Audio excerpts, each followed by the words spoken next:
नमस्कार दोस्तों, स्वागत करते हैं आप सभी को आपका YouTube channel target Bhojpuri.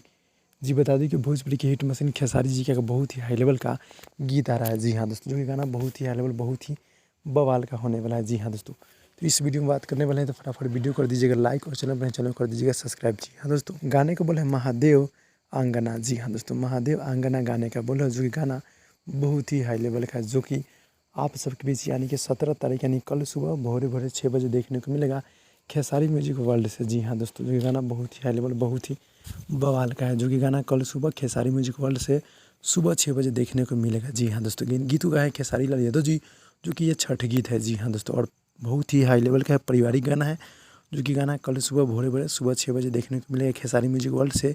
Arvind Tiwari ji गीत को लिखे और म्यूजिक है बड़े भैया आर्या शर्मा जी का। जी हाँ दोस्तों, काफ़ी गजब की म्यूजिक आर्या शर्मा जी देते रहते हैं। गाना कल सुबह 6 बजे यानी कि भोरे कल रिलीज हो रहा है। आप लोग तैयार हो जाइएगा, जितने भी खेसारी जी को चाहने वाले भाई लोग देख रहे हैं। जी हाँ दोस्तों, तो भाई लोग छोटा सा अपडेट था, अच्छा लगा तो लाइक कीजिएगा। मिलते हैं अगली वीडियो में, तब तक के लिए धन्यवाद।